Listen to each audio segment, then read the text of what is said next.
यह कहानी मध्य प्रदेश के एक छोटे से गांव रामपुरा की है। रामपुरा, यहाँ के लोग सूरज ढलते ही अपने घरों में छुप जाते। यहाँ के लोगों का मानना था कि बरसों पहले माया नाम की एक औरत ने इनको श्राप दिया था।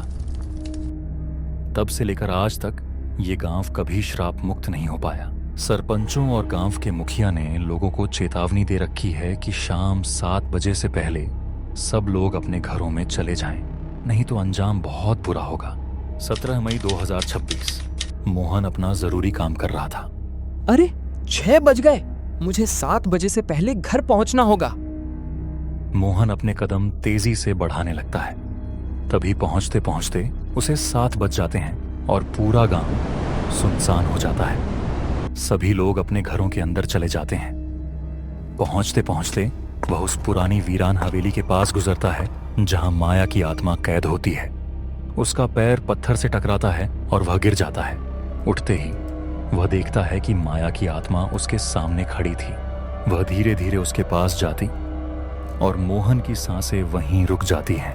अगले दिन मोहन के बारे में पूरे गांव को पता पड़ता है। तब पूरे गांव के अंदर और भी ज्यादा डर फैल जाता है। सरपंच जी आपातकालीन बैठक बुलाते हैं और इस समस्या का समाधान मांगते हैं।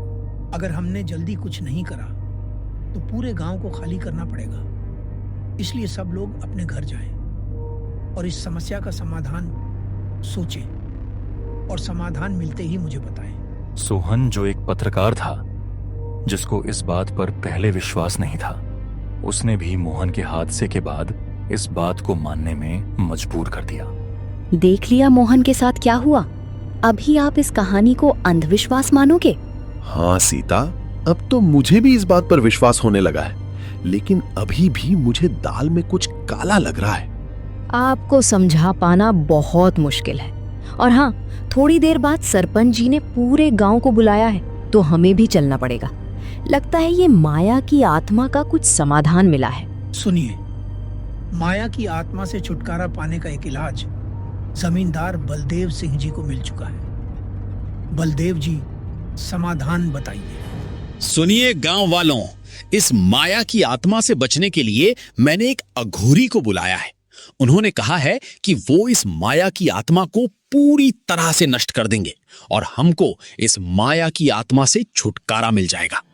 अघोरी जी कल 11 बजे गांव में आएंगे, तो गांव के बड़े लोग रात 11 बजे उपस्थित होना पड़ेगा, तो पूरा गांव आज चैन की नींद सो सकता है।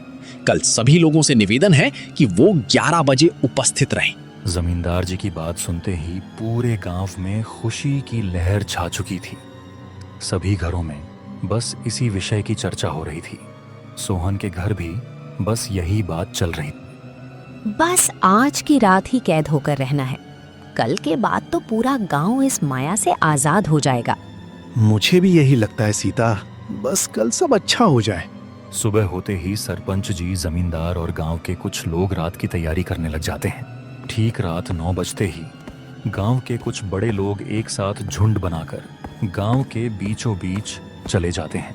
पूरा गांव इकट्ठा हो जाता है। पंडित जी भी तैयारी करने लगते हैं और मंत्र पढ़ने लगते हैं। आधे घंटे बाद माया की आत्मा हंसते हुए अघोरी जी के सामने आ जाती है। सभी लोग एकदम डर जाते हैं। तू क्यों इन मासूम गांव वालों को मारना चाहती है? यहाँ से चली जा। मैं कहीं जाने नहीं वाली। जब तक ये गांव को शमशान नहीं बना देती, तब तक मैं कहीं नहीं जाऊंगी। तभी अघोरी मंत्र पढ़ने लगता है और माया की आत्मा वहां से गायब हो जाती है। सभी लोग अघोरी से पूछने लगते हैं, वह आत्मा कहाँ गई? वो सिर्फ मेरे मंत्रों से डरकर भागी है। वो आत्मा बहुत शक्तिशाली है।